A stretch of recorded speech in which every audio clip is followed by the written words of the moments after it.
Jalan berlenggak-lenggok gemulai, langkah nan anggun tinggi semampai di antara rerumpunan bambu.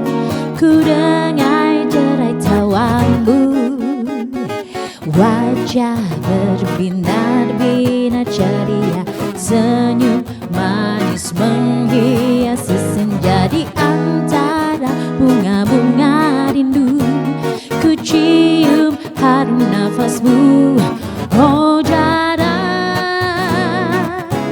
kemana kau pergi melangkah Juwita? Tahukah hatiku resah, oh Dara, mengapa kau terus melangkah Juwita? Mengapa ku tak berdaya? Lenggang Puspita mengawali kita bicara sore ini, bicara data, bicara fakta bersama saya Firi Anggara. Semoga Anda juga dalam keadaan yang sehat, baik dan selalu penuh semangat ya. Banyak momen-momen istimewa atau peristiwa-peristiwa penting di bulan Februari, termasuk salah satunya adalah peringatan Hari Bahasa Ibu Internasional. Nah, ngomong-ngomong soal bahasa ibu, mungkin kita tidak semuanya paham apa sebenarnya bahasa ibu. Kita coba lihat yuk slide berikut ini. Hari Bahasa Ibu Internasional diperingati setiap tanggal 21 Februari. Ini berdasarkan keputusan Sidang Majelis Umum UNESCO pada 17 November 1999 dan ditetapkan secara resmi oleh Majelis Umum PBB. Bahasa ibu apa sih sebenarnya? Bahasa ibu adalah bahasa yang pertama kali dikuasai oleh anak, bahasa yang diperoleh anak ketika mereka belajar berbicara. Bahasa ibu disebut pula dengan istilah bahasa pertama, dan di Indonesia bahasa ibu disamakan dengan bahasa daerah. Nah, saya ingin tanya dulu nih ke Lila dan Sodik. Kalau Lila, biasanya anak itu pertama kali diajarkan menggunakan bahasa Indonesia atau bahasa daerah? Kebetulan karena saya dari keluarga campuran, saya besar di Jawa Barat dan suami di Jawa Timur. Jadi kebetulan bahasa yang saya kuasai benar bahasa Indonesia. Bahasa Indonesia. Tapi perlahan demi perlahan mulai dikenalkan dengan bahasa daerah, bahasa Jawa. Oke, kalau Mas Sodik gimana? Karena bahasa pertama yang dikuasai Mas Sodik dulu kan Perancis ya bahasa. Iya. Tapi sekarang udah agak lupa. Udah agak lupa ya, karena sudah lama nggak pulang ke kampung halaman. Ya. Jawa sih dulu. Jawa. Oke, bahasa Jawa. Nah, ini akan kita bahas bagaimana sih sebenarnya melestarikan bahasa ibu, termasuk bahasa daerah kepada anak-anak kita. Bagaimana kemudian di era disrupsi, di mana banyak digitalisasi, kita bisa mendekatkan bahasa ibu ini. Saya akan mengundang dua narasumber untuk bergabung bersama saya. Yang pertama adalah Bapak Dr. Suhandono MA, Kaprodi Magister Linguistik FIB UGM, dan juga ada Mas Muhammad Bagus Febrianto M.Hum dari Komunitas Jangkah yang sekaligus dosen UIN Sunan Kalijaga. Selamat datang Pak Suhandono, Mas Bagus, silakan bergabung bersama saya di sini. Terima kasih Mas Monggo Ferry. Bapak, ya boleh silakan duduk. Nah, nanti kita akan berbincang. Jadi apa sih sebenarnya tantangan dari penggunaan bahasa ibu sekarang ini, dan apakah betul bahasa ibu itu selalu identik bahasa daerah? Kalau masyarakat Jogja berarti adalah bahasa Jawa, dan bagaimana melestarikannya. Tapi sebelumnya saya akan mengajak Anda pemirsa untuk kita lihat dulu temuan saya di lapangan berikut ini.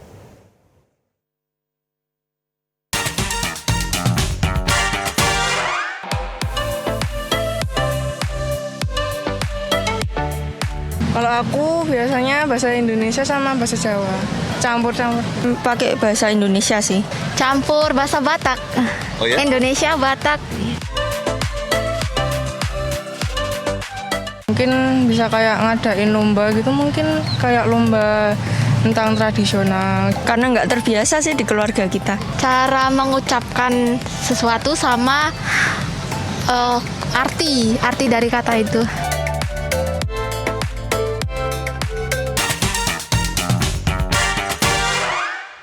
Ya, itu tadi ketika saya bertemu dengan teman-teman muda, ada yang diajarkan menggunakan bahasa Indonesia pertama kali, tapi ada juga yang dicampur. Tadi bahkan ada juga karena berasal dari keluarga Batak, juga bahasa Indonesia dan bahasa Batak. Tapi yang menarik ketika bicara bahasa daerah, bingung artinya juga gitu ya. Tapi saya akan meminta tolong Pak Suhandono dulu. Kita coba lihat slide ini. Jadi peringatan Hari Bahasa Ibu Internasional itu tidak serta-merta muncul. Sebenarnya ada latar belakang sejarahnya, bisa diterangkan Pak Suhandono. Betul Mas Ferry. Ya jadi kalau kita lihat sejarahnya itu memang munculnya Hari Bahasa Ibu Internasional itu karena ya dulu pernah ada peristiwa yang terjadi di Bangladesh ya, di waktu itu mungkin Pakistan ya namanya, masih menyatu. Nah, di Pakistan dulu ditetapkan itu bahasa nasionalnya hanya bahasa Urdu kalau tidak salah ya.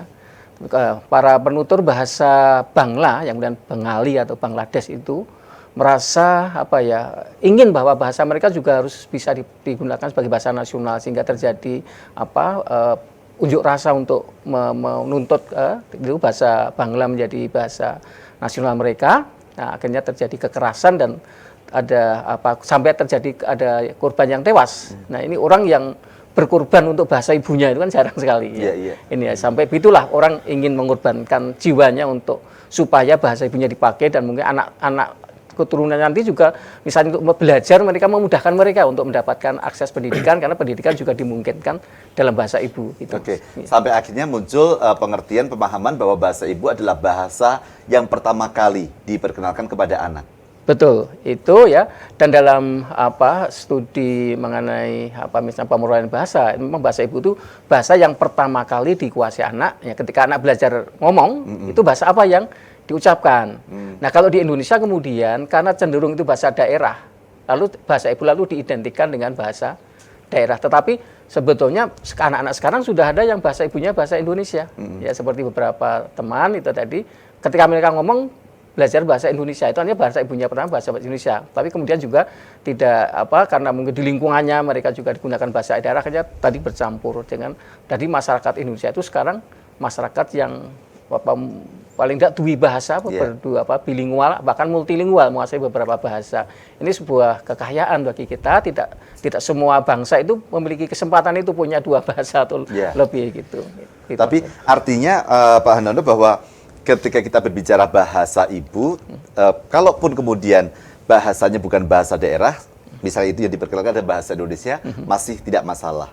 Betul, Mas. Ya. Bagaimana dengan bahasa asing misalnya? Karena kalau tadi kemudian mengatakannya kan ini bahasa yang pertama kali diajar kepada anak. Misalnya orang tuanya mohon maaf tidak semuanya orang Indonesia atau ada Indonesia dan mungkin dari warga negara lain. Apakah juga tetap bisa disebut sebagai bahasa itu? Betul. Ketika mereka pertama kali belajar ngomong tadi, dia menggunakan bahasa tertentu, misalnya bahasa asing, bahasa asing itu menjadi bahasa ibu mereka. Dan tadi itu terjadi tadi seperti kasus Mbak tadi yang menggunakan bahasa ada Jawa dan akhirnya bahasa ibunya dari Jawa Timur, yang ibunya dari Jawa Barat begitu ya. Yang mengambil jalan tengah ya. Tidak diambil salah satu di antara bahasa ibu orang tuanya menggunakan misalnya bahasa Indonesia gitu baik. Ya. Nah, Mas Bagus, dalam konteks masyarakat di Yogyakarta yang kita kemudian memang memiliki bahasa daerah ya, maksudnya bahasa Jawa, kita bicara dalam lingkup di masyarakat DIY gitu. Apakah ada keresahan seandainya kemudian lebih banyak masyarakat yang menggunakan bahasa ibunya adalah bahasa Indonesia? Bagi Mas Bagus sendiri bagaimana? Sebagai seorang pelestari budaya Jawa gitu, pegiat.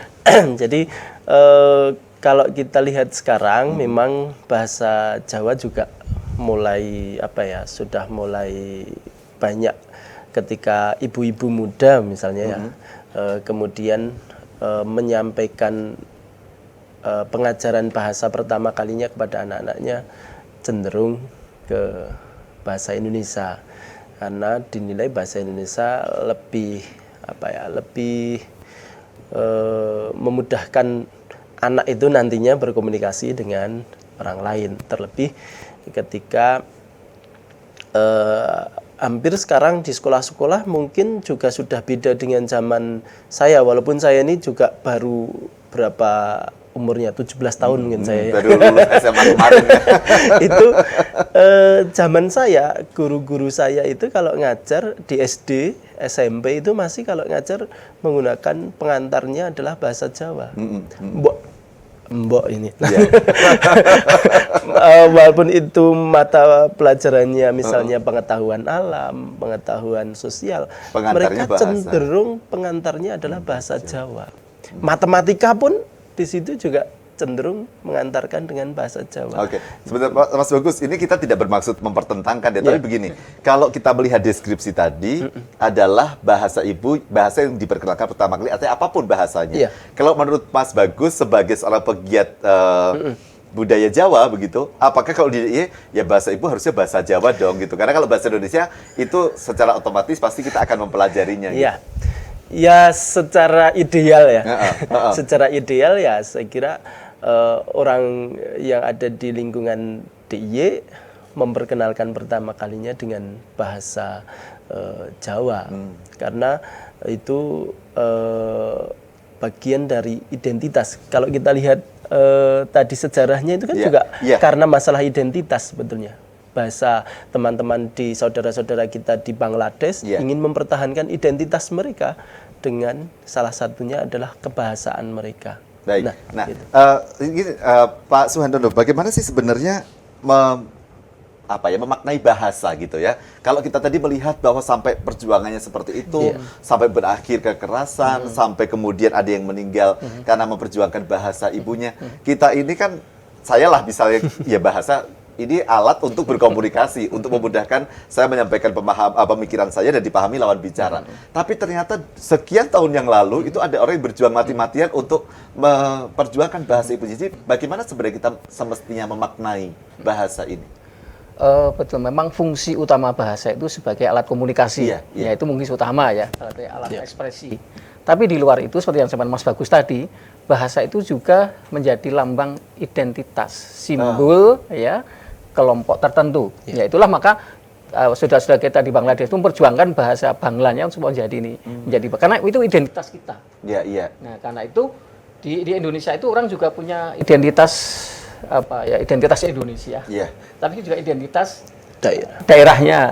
Jadi mungkin lah tuh kedua-duanya itu mungkin ya seperti yang Mas Gaus tadi mungkin sebaiknya dua-duanya dipergunakan agar tidak hilang. Artinya kalaupun misalnya memang tidak tidak paham dengan budaya misalnya bahasa Jawa karena memang bukan orang Jawa misalnya, paling tidak menggunakan bahasa daerah yang asli yang melekat di dirinya begitu ya. Artinya kita punya bahasa Indonesia. Tadi seperti disampaikan Pak Suhandono bahwa kita ini beruntung paling tidak punya dua bahasa ibu gitu ya.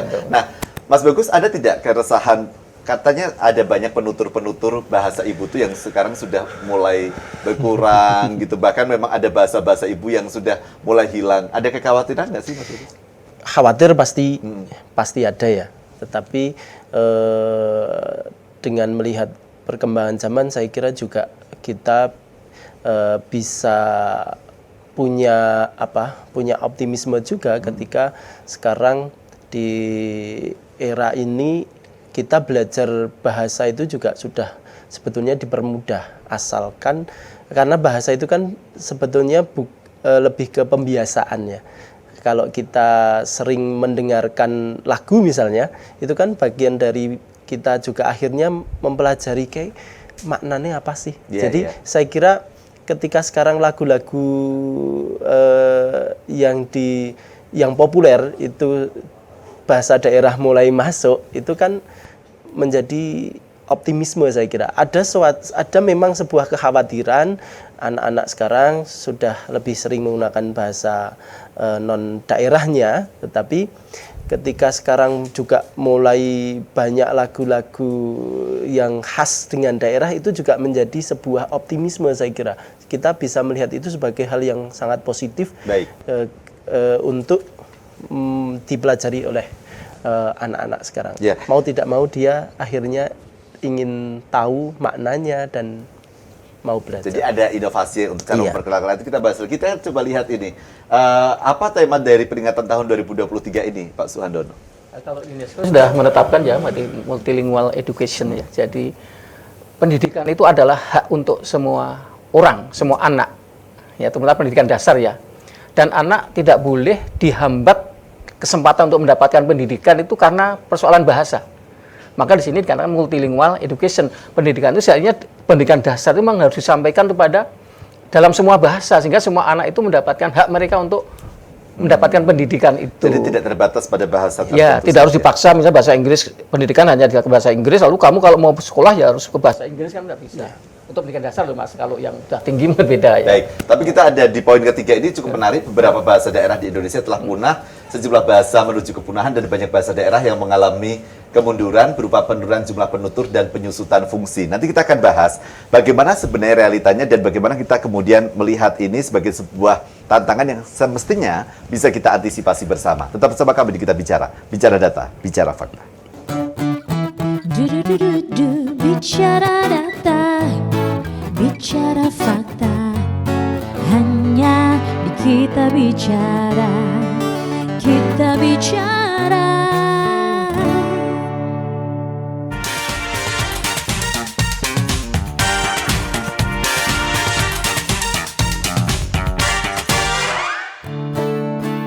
Bicara data, bicara fakta, hanya di Kita Bicara, Kita Bicara.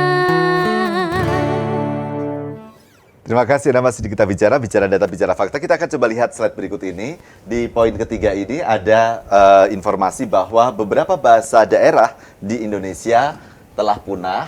Sejumlah bahasa menuju kepunahan dan banyak bahasa daerah yang mengalami kemunduran berupa penurunan jumlah penutur dan penyusutan fungsi. Ada jumlah penutur yang berkurang, ada fungsi yang menyusut. Pak Suhadono, ini realita yang memang terjadi. Betul Mas ya. Jadi kalau soal kepunahan sudah banyak dicatat di Indonesia ada sejumlah bahasa dan menuju kepunahan karena anak-anak mudanya tidak lagi menggunakan bahasa daerah mereka, berganti ke bahasa yang lain. Lalu yang mengalami kemunduran karena penurunan jumlah penutur tadi seperti contohkan tadi ketika misalnya tadi ada pernikahan ya dua kelompok dari dua etnis orang tuanya mereka tidak memilih bahasa ibu dari salah satunya, tapi memilih bahasa ketiga misalnya bahasa Indonesia. Dari kan lalu bahasa yang semula dituturkan oleh kedua orang tuanya lalu kan tidak muncul lagi pada penutur generasi berikutnya. Nah itu beberapa bahasa mengalami hal semacam itu. Lalu soal penyusutan fungsi itu misalnya ya pada mungkin 25 tahun yang lalu itu kalau saya pergi ke desa-desa di Jogja misalnya itu banyak orang misalnya menyampaikan khotbah Jumat itu dalam bahasa Jawa. Tapi sekarang sudah mulai berkurang, hanya tertentu kelompok tertentu. Ya, itu artinya kan semula bahasa yang dipakai di dalam ranah keagamaan di khotbah di masjid musola sekarang sudah berganti bahasa Indonesia. Orang menyampaikan, membuat surat undangan atau menyampaikan ulem-ulem itu ya dulu kan dengan sistem ijuan itu datang dengan menggunakan bahasa Jawa tertata dengan mungkin Mas Bagus nanti bisa cerita. Sekarang sudah ditulis dalam bahasa Indonesia dan mungkin tata cara penyampaiannya sudah berkurang. Jadi yang semula digunakan dalam ranah tertentu lalu ranah itu tidak lagi menggunakan atau berkurang ya, tidak sebanyak yang dulu. Nah, itu mengalami penyusutan fungsi ini tadi. sebenarnya terjadi karena apa kalau pengamatan Bapak? Karena rumitkah penggunaan bahasanya? Karena memang kita abai dalam proses pelestariannya? Atau jangan-jangan ini juga kenapa topik ini saya angkat? Karena Hari Bahasa Ibu Internasional itu juga relatif tidak terlalu dikenal begitu. Ya mungkin tadi demi efisiensi komunikasi mungkin. Jadi kalau orang misalnya di masjid misalkan khotbah itu biar bisa dipahami semua orang. Supaya bisa dipahami ini mungkin lebih mudah saya menggunakan bahasa Indonesia. Ya. Tapi sebetulnya ada peristiwa-peristiwa tertentu yang mungkin tetap bisa menjaga bahasa daerah. Kalau misalnya di upacara pernikahan itu kalau misalnya pengantinnya dengan busana daerah itu cenderungannya bahasa yang digunakan dalam peristiwa itu juga bahasa daerah meskipun ada juga yang berubah tapi cenderung itu ya. Jadi selama selama penutur bahasa itu menganggap itu penting dan tadi bagian dari identitas yaitu ya akan tetap dipertahankan tapi mungkin tidak seintensif yang dulu lagi. Pak Suhadono, yang dimaksud penutur bahasa itu sebenarnya siapa Pak? Karena jangan sampai nanti orang menyerahkan penutur bahasa itu kepada budayawan, sastrawan, pengajar gitu. Saya kan masyarakat biasa, saya bukan penutur gitu misalnya. Jadi apakah kita itu sebenarnya semua penutur begitu? Ya penutur bahasa itu orang yang mampu berbicara dalam bahasa itu. Kalau tadi misalnya ada penutur bahasa pertama, penutur bahasa kedua, begitu. Dan sebetulnya kalau bahasa itu dipakai dengan fungsi yang yang tidak tumpang tindih dan pilah, itu sebetulnya nanti masing-masing akan menemukan fungsinya sendiri. oh kalau saya dalam situasi ini saya menggunakan bahasa Jawa, oh kalau sebenarnya saya menggunakan bahasa Indonesia.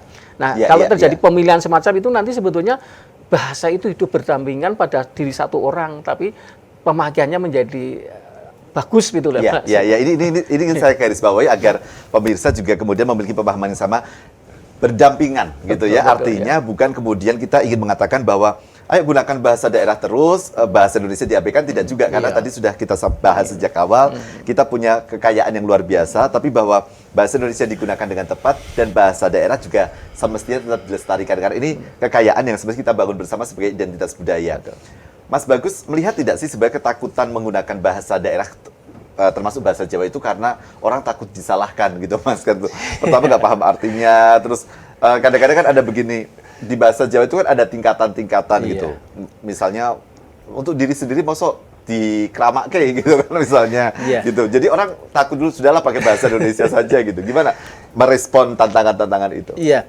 Oke, jadi kalau kita lihat di kenyataan memang ketika orang pertama mungkin dalam pidato tadi, misalnya pidato pertama menyapa dengan bahasa Jawa, kemudian mohon maaf jika nanti kami daripada nanti salah, nah, itu sudah ada ketakutan sendiri. Jadi karena apa? Kadang kita sendiri yang bisa itu ada masalah juga bagi mereka yang menguasai, itu juga ada masalah, maaf ya. Kadang terus kayak gitu kok omongan radong waton ngomong gitu.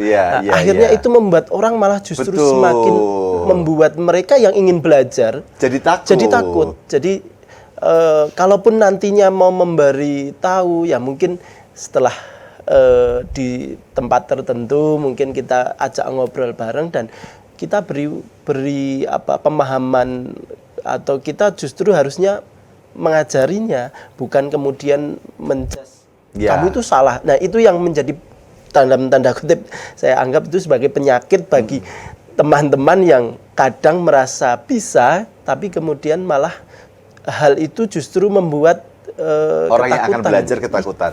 Mas Bagus kan ada di komunitas Jangkah ya. Komunitas Jangkah ini apa sebenarnya? Ya, kalau di kami komunitas Jangkah ini lebih ke manuskrip. Nah, manuskrip itu juga akhirnya kan lebih banyak yang kami pelajari adalah bahasa-bahasa daerah. Kalau kita bicara yang di wilayah Jogja, Jawa Tengah, ya akan bertemu dengan manuskrip-manuskrip yang berbahasa daerah. Nah, ya, Mas Bagus kan manuskrip iya, kemudian Pambiworo iya gitu ya, terus abdi dalam di Puro Paku Alaman iya gitu. Artinya kan ini lengkap ya. Saya ingin Mas Bagus melihat tidak sih kalau tadi ada kekhawatiran dari Pak Suhandono dan fakta bahwa penutur bahasa Jawa berkurang. Sekarang ini kalau bahasa daerah secara umum, kalau di bahasa Jawa gimana? Mas Bagus mencermati penuturnya berkurang juga atau tidak? Pastinya tetaplah ya, tetap mengalami penurunan. Karena tadi kalau kita lihat anak-anak sekarang, saya juga mungkin mengalami seperti Mbak Lila ya, karena istri saya dari Cirebon gitu ya. Tapi saya berusaha ketika istri saya kadang melontarkan dengan bahasa Indonesia, saya akan mengikuti dengan bahasa Jawa. Jadi di situ akan memberi pemahaman. Itu nanti jatuh loh. Awas loh mungkin tiba nek dawa, jadi makan dulu, saya pasti akan mengikuti. Ayo dek, dimaam sih. Saya mencoba mendampingi. Bagi di keluarganya Mas Bagus ada strategi agar kemudian bahasa Jawanya tidak hilang. Tidak hilang. Kalau bahasa Cirebonnya dimasukkan tidak? Karena kalau kadang istri sok ngajak juga ya. Karena bahasa Cirebon itu juga unik ya. Ya. Jadi kadang saya minta juga istri coba diajari kosakata Cirebon juga. Coba kita lihat ini ya, strategi aktualisasi bahasa Jawa di era disrupsi. Mas Bagus bisa menyampaikan apa sih yang bisa kita lakukan? Tadi kalau di keluarga sudah ya, misalnya Mas Bagus tetap menerapkan bahasa daerah. Artinya sekali lagi karena Mas Bagus Jawa, kemudian bahasanya ada bahasa Jawa. Tapi ini kalau misalnya di keluarga itu bukan masyarakat Jawa, ya bahasa daerah setempat atau bahasa daerah orang tuanya lah begitu ya. Mau Batak, mau bahasa yang lain silahkan. Kemudian ada pasrawungan sekolah. Di sekolah bagaimana semestinya? Nah, ya tadi sempat sudah saya singgung. Jadi sekolah itu kadang orang itu kan menganggap bahwa tanggung jawab bahasa daerah itu adalah tanggung jawab guru bahasa Jawa atau guru bahasa daerah. Itu salah. Tadi Pak Andono juga sudah nanti. Itu salah kalau kita bebankan pada guru bahasa Jawa. Karena pembelajaran bahasa itu bukan untuk pembelajaran, bukan dengan cara pembelajaran, tetapi pembiasaan. Mas, tapi kan di sekolah ada muatan lokal, bahasa Jawa juga ada. Itu masih kurang menurut Mas Bagus? Jelas kurang. Oh. Karena hanya dianggap sebagai pembelajaran, iya, bukan karena pembiasaan. posisinya hanya pembelajaran, Oke. bukan pembiasaan. Maka kalau saya lihat di zaman saya dulu, saya tadi awal memberi cerita, ketika guru saya matematika itu kalau mulang mengajar ya pakai bahasa Jawa, sehingga anak-anak itu tahu. Sekarang aja basa Jawane siji loro telu aja anak-anak mungkin sudah Ya nanti bingung. Mas Sodik akan mencoba Nah, bahasa misalnya Jawa. suruh angka 21 gitu. Iya, iya. Ya, 21 itu. coba Mas Sodik bahasa Jawanya apa? Kalih dasa setunggal. Oh. Betul. Selikur. Selikur kalau dosis tunggal. Kromo ya. Itu ya. Jadi Baik. dulu itu guru-guru yang lain jadi tanggung jawab tentang kebahasaan itu ya pembiasaan Hanya itu dibebankan semua pada guru. Iya, baik. Kemudian pas rombongan masyarakat tadi juga sudah disinggung Iya, menggunakan. singgung. Nah, media warta sosial online itu seperti apa? Kalau sekarang karena eranya sudah digital, saya kira dengan media-media digital, entah itu kita dengan komunikasi via WhatsApp atau komunikasi lewat Facebook, lewat apapun itu, sangat penting ketika kita membiasakan untuk menuliskan dalam bahasa Oke. daerah. Bahasa daerah. Nanti kita akan bahas lagi termasuk bagaimana kemudian kalau kita melihat bahasa daerah, bahasa Indonesia dengan posisinya dengan bahasa asing gitu ya. Karena bahasa asing itu kan katanya untuk bisa pergaulan di era global, bisa berkompetisi dengan masyarakat internasional. Tapi apa betul kita kemudian harus kehilangan jati diri kita, menghilangkan bahasa ibu kita? Tetap bersama kami di Kita Bicara, bicara data, bicara fakta. Bicara data, bicara fakta, hanya di Kita Bicara, Kita Bicara.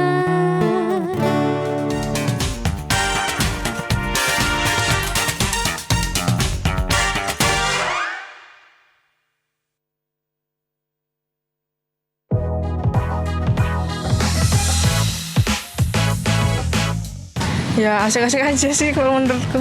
Sebenarnya agak aneh sih menurut saya pribadi, cuman kalau dibiasain mungkin bisa. Enggak, justru menurutku tuh kayak ngerasa, oh ini anak melestarikan adat budaya sendiri, kayak wah udah langka kayak gitu.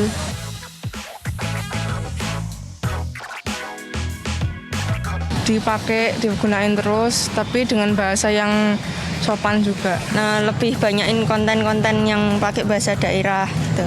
Dengan cara bikin pameran kayak tadi atau sering menggunakan bahasa daerah gitu.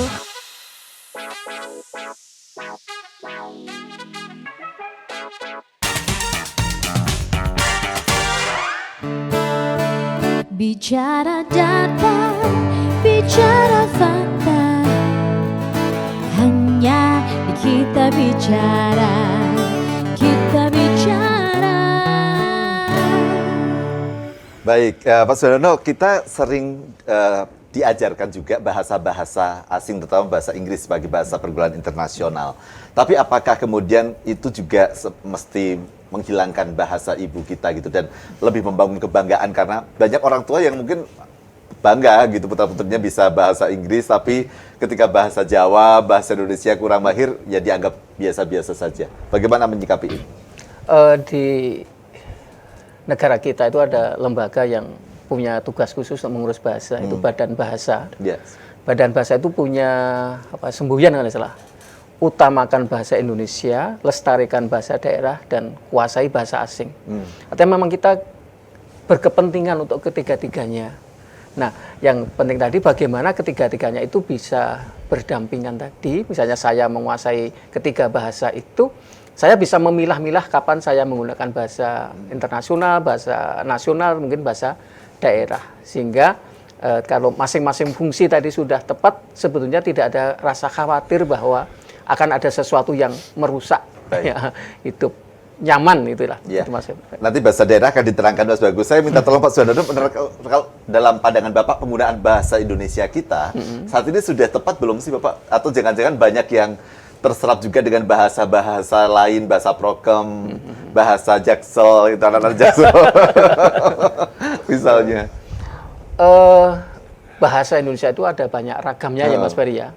Kalau kita menulis karya ilmiah, ya kita harus menggunakan bahasa karya ilmiah itu, ya ragam bahasa baku misalnya. Yeah.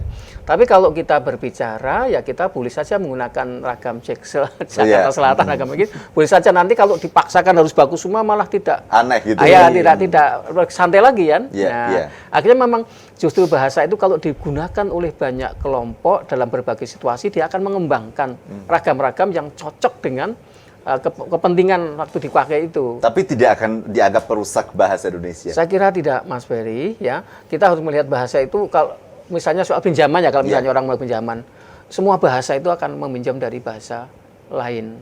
Ya, hanya tadi memang kemudian harus ada bentuk baku yang bagus seperti ini nanti dipakai dalam situasi tertentu yang situasi ini masih boleh dipakai tapi di dalam situasi yang begini.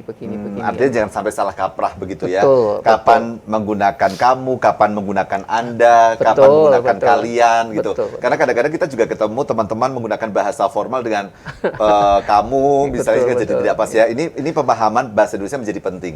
Nah, kalau bahasa Jawa Mas Bagus jelas pemahaman arti penting. Tapi kadang-kadang ada masyarakat atau di lingkungan kita menggunakan bahasa Jawa tapi dengan takut medok. Itu gimana tuh? Boleh nggak misalnya Gunung Kidul gitu, Gunung Kidul gitu. Karena apa namanya pinginnya pakai bahasa Jawa tapi nggak mau kelihatan orang Jawa, gimana dong jadi? Atau bahasa Jawa itu sebenarnya ada dialektika yang ya kalau Jawa ya Jawa saja gitu. Ya, saya kira tidak masalah mau gendul gitu ya. Tidak mau minum. Ya, yang penting mereka terbiasa dulu. Kalau bagi saya seperti itu, terbiasa dulu. Urusan apa ya, melemaskan pocap bahasa Indonesianya apa, istilah linguistiknya apa, ya Lafal, melemaskan lafal. Iya. Itu kan urusannya nanti bisa berjalan seiring waktu. Saya misalnya juga ketika belajar bahasa Inggris mungkin mau dialeknya Inggris Jawa gitu mau Inggris yang banget itu kan susah. Iya. Ya, itu kan nanti lama-lama pasti bisa. Orang juga ketika berbicara seperti itu ya enggak masalah bagi saya. Karena ada juga yang berpendapat misalnya kalau pakai bahasa Jawa jangan malu untuk medok gitu karena memang ya gitu. sak medok orang, kalau orang Jogja ya itu kan tidak medok banget ya. Kalau saya bicara bahasa Indonesia gini kan juga nggak terlalu ketok itu ya. Tapi artinya adalah secara prinsip kita tidak perlu malu dengan tidak aksen perlu malu, yang justru itu ada malah itu kekayaan kita, kebanggaan ketika kita gitu ya. Yo gayanya saya beginilah. Indonesia saya ngomongnya gini, misalnya saya orang Jogja berbahasa Indonesia ya santai wae. Gitu. Baik. Nah ini sebenarnya ada cara-cara yang bisa dilakukan. Misalnya kalau di keluarga, bagaimana sih cara mengenalkan bahasa Jawa? Misalnya apa nih? Tuladani. Ya contohnya ini misalnya. Ini bacanya tuladani apa tulodoni? Tuladani. Ya. Tuladani ya dengan sambil memperkenalkan anak tentang bagian-bagian tubuh, ya mengenalkan nama-nama atau hal-hal yang ada di sekeliling kita dengan istilah Jawanya. Ya, terus tadi tembung-tembung kata-kata kerja ya, seperti tadi ada maem, ada turu misalnya atau tibo dan lain sebagainya itu perlu kita biasakan dengan istilah itu. Kalau ini dalam ranahnya melestarikan ya. Nah, maka tadi ya kalau istri saya memberi bahasa Indonesia, saya akan nututi. Saya mencoba nututi. Mas, gitu. saya penasaran kalau arane perangan badan gitu ya. Badan ya bacanya ya, bukan badan ya. Badan. Nah, itu kan anggota tubuh nih. Itu gimana? Maksudnya kan dalam bahasa Jawa Indonesia bukannya sama ya Mas ya? Tangan atau beda lagi? Mata di apa? Telinga gitu. Kuping kan gitu. Ono kuping, ono moto. Mata kan bahasa Indonesia menjadi A semua ya. ya kita kemudian baik itu juga memperkenalkan di tingkat tuturnya. Oh. Ya, misalnya meripat, misalnya ini kok paningale ibu, itu kan bagian dari kudune ming moto atau meripat. Jadi terus ketika kita mau mengatakan ke orang tua, ya paningale. Kalau bibir apa Mas Sodik bahasa Jawanya bibir?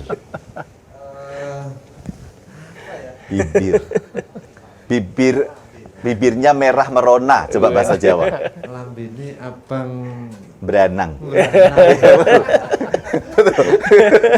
Lambene. Iya. Oh, kalau bahasa Kromo coba lambene abang beranang di bahasa Kromo. Lambenipun abang beranang. abrit eco. Ambil eco. Abrit eco. Kok eco gimana? Ya, tapi artinya memang itu sebenarnya. Nah, orang kadang-kadang takut juga Mas mau belajar ya, ini kan kayak butuh energi juga ya. Itu sebenarnya gimana sih Mas caranya biar kita menikmati belajar jadi kebiasaan keseharian gitu. Iya. Kalau mempelajari ya saya kira lebih ke sering menggunakan aja, sering menggunakan kosakata itu. Kalaupun kadang anak saya juga tanya, apa cipi gitu. Kalau manggil saya kan bibi, apa cipi? Ya, ini kalau untuk mama, untuk bibi misalnya arep sare, arep siram, kok nek tinggu adik, Pak Pung misalnya gitu, dengan bahasa yang mudah anak Pak Pung, adus, bubuk gitu. Saya kebetulan anak saya kalau malam itu seneng ngobrol dulu sebelum bubuk, kadang baca buku. Nah, sekarang ada buku dongeng bahasa Jawa yang beberapa waktu itu saya beli, anak itu seneng. Nah, sambil di situ saya biasanya saya bacakan terus ini loh iki menek itu apa? Menek kuwi munggah manjat.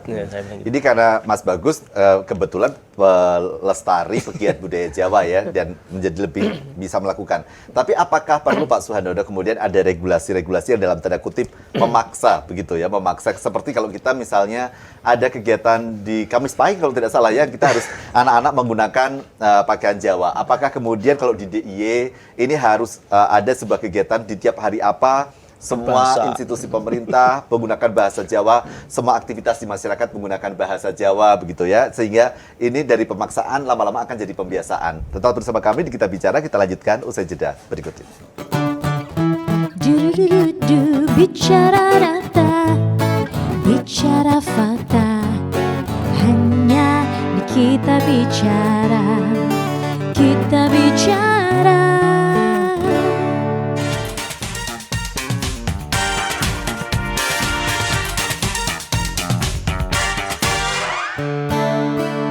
Bicara data, bicara fakta, hanya di Kita Bicara, Kita Bicara.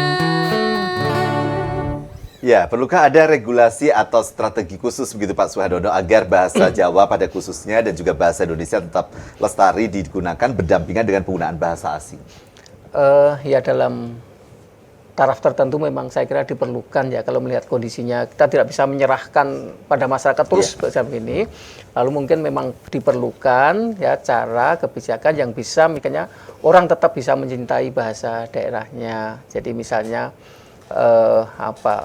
kalau di desa-desa itu kalau jadi Pak Dukuh atau Pak Lurah itu pasti bagus ya bahasa bahasa Jawanya, karena dia diminta untuk berbicara di depan umum lalu dia terpaksa belajar itu. Nah, mungkin dalam tingkat yang lebih tinggi misalnya bisa saja misalnya kita membuat regulasi, kalau Anda mau menjadi kepala daerah di wilayah ini ya, Anda harus mampu belajar berbicara dalam bahasa ini misalnya. Itu mungkin bisa menguatkan sehingga orang yang menguasai bahasa daerah itu juga mendapatkan apresiasi gitu loh, tidak dianggap hanya sebagai hal yang biasa saja. Nah, karena itu mungkin diperlukan tadi kebijakan ya untuk menjadikan ya menjadi dalam situasi tertentu orang menggunakan bahasa ini tadi yang Mas Ferry katakan tadi dalam waktu tertentu seperti pemakaian membiarkan bahasa busana daerah, mungkin juga bahasa daerah juga bisa dipakai seperti itu, meskipun memang ada urusan-urusan yang memang tidak bisa dipakai menggunakan bahasa daerah ya. Kalau misalnya urusan itu misalnya dokumen formal resmi harus nasional ya gitu itu. Jadi memang saya kira itu langkah yang bisa paling tidak untuk penuturan bisa menggunakan begitu ya Pak ya? Iya, ya Tapi untuk perlu lisan. tidak Mas Bagus, misalnya kita itu punya alat ukur kemampuan berbahasa daerah, karena bahasa Inggris kan ada TOEFL nih gitu. Misalnya kalau ingin melamar sebagai seorang karyawan di perusahaan milik pemerintah daerah, berarti harus ada TOEFL bahasa Jawanya sekian minimal gitu. Ya, saya kira ini sudah menjadi wacana. Saya sudah mendengar ini sebagai wacana di pemerintah daerah. Kedepannya para pegawai di DIY ini akan disyaratkan seperti itu. Saya sudah mendengar wacana itu dari teman-teman di pemerintahan di DIY, bahkan sampai aksara.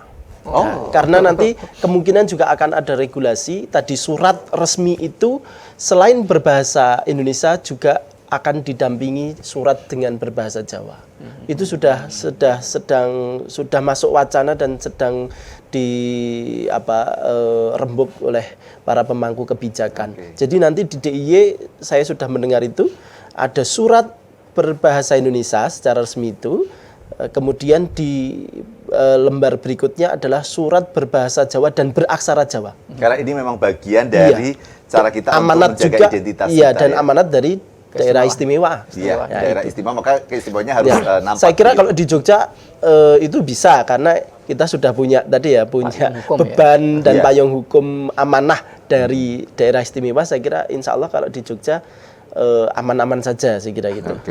Jadi kalau besok Mas Sodik, Lila kan nyanyi corporate gathering itu juga ada loh nanti harus menggunakan TOEFL bahasa Jawa. Tapi kita lihat dulu di sini ya. Ini ada beberapa hal, Mas Bagus bisa diterangkan. Ini kan kalau kita lihat ada beberapa file dokumen lah begitu ya, tentang ternyata di media sosial tuh ada lagu-lagu bahasa Jawa, ada Yowis Band, terus ada misalnya film Tili, ada dokumen jejak digital ya, bahwa ternyata bahasa Jawa itu juga bisa masuk pada era yang lebih modern begitu.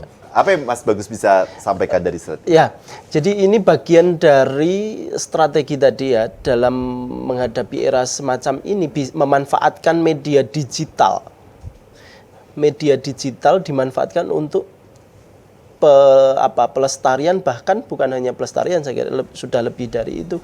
Mereka sudah berkeyakinan gitu. Mereka tidak punya rasa minder ketika ingin membuat konten itu dalam bahasa daerah.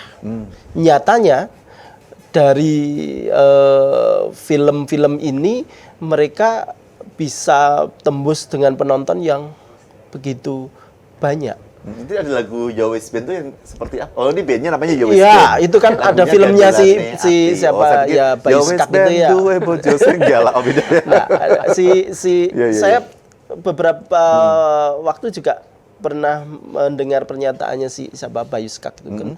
Dia mengatakan bahwa jangan minder ketika mau memproduksi konten dengan bahasa daerah. Ya, nah saya ingin minta tanggapan Pak Suwandono. Apa yang bisa kita maknai Pak bahwa sekarang ternyata ada juga lagu-lagu bahasa daerah yang meskipun dikombin dengan bahasa Indonesia atau juga bahasa asing ada sisipannya, tapi justru booming dan bisa diterima masyarakat. Jangan kan ini sebenarnya bisa semestinya ditangkap sebagai momentum untuk pelestarian juga dengan cara yang lebih modern gitu. Ya, memang itu sebenarnya menunjukkan bahwa bahasa daerah itu masih akan tetap survive terus, ya, karena anak-anak muda masih menggunakan itu, ya, dan itu diterima oleh banyak kalangan, ya. Hanya memang kita tidak karena bahasa itu dipakai di era sekarang, kita tidak harus bahasanya harus seperti yang dulu. Iya. Nah, makanya itu agak luas ya, agak memasukkan kata-kata lain dari bahasa lain tidak apa-apa. Ya. Yang jelas justru dengan itu orang bisa berekspresi dengan mudah, anak-anak muda bisa mencintai itu. Dan memang bahasa itu sifatnya berubah. Ya, kalau kita lihat bahasa Jawa yang sekarang lain dengan yang misalnya Mas Bagus ditemukan di teks-teks pada itu. Nah, kalau bahasa itu berubah ya tidak apa-apa. Ya memang itu dari sifat bahasa. Nah, ini menunjukkan tadi bahwa anak-anak muda itu sebetulnya juga masih mencintai bahasa ibu mereka.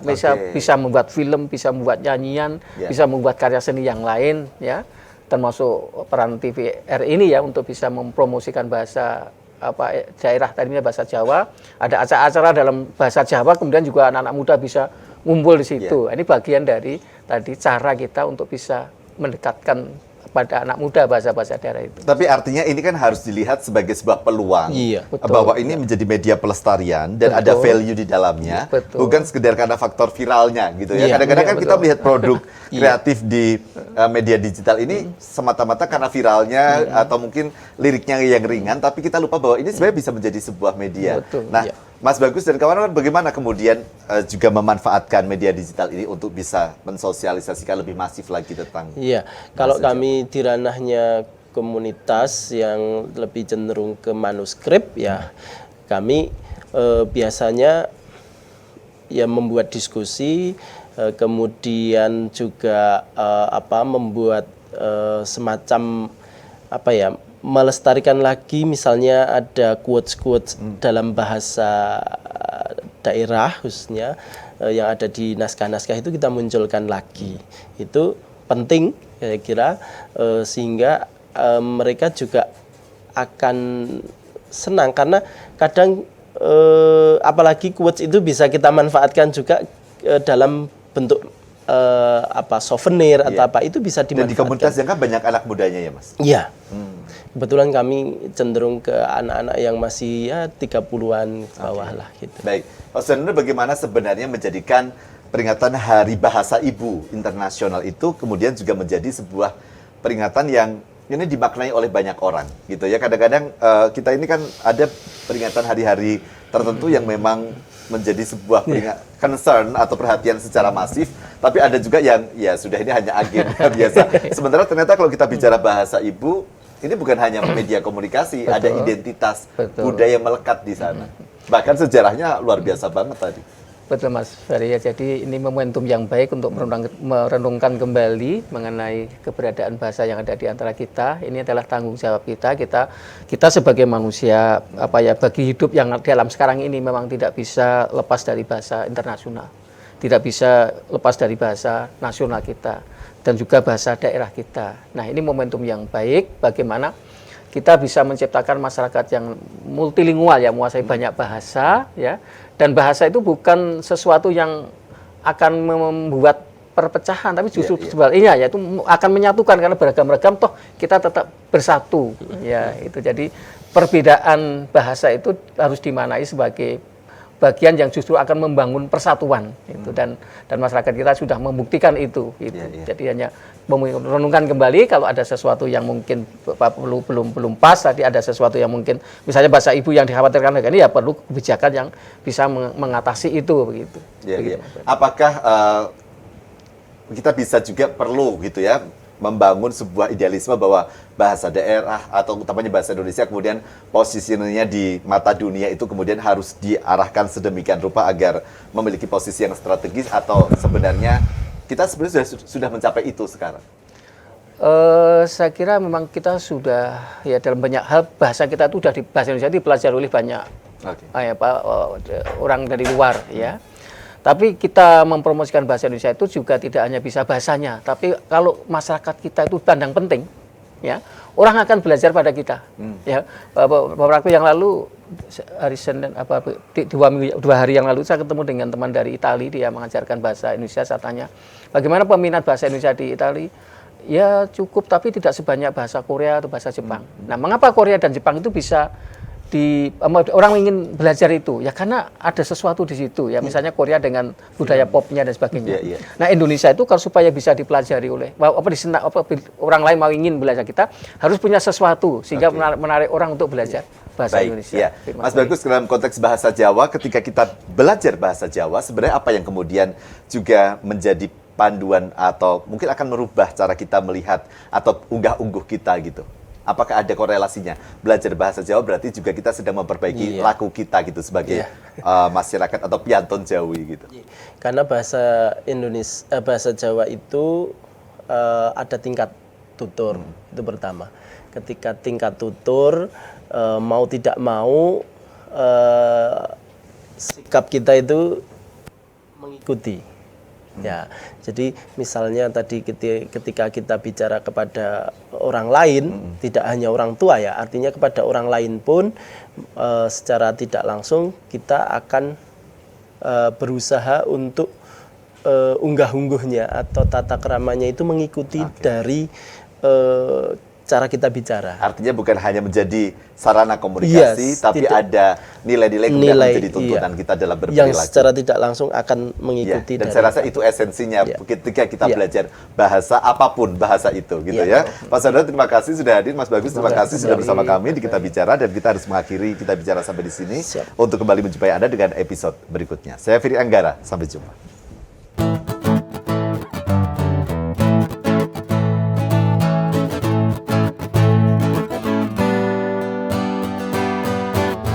Di malam minggu ku pergi ke pesta meriah ulang tahun kawanku.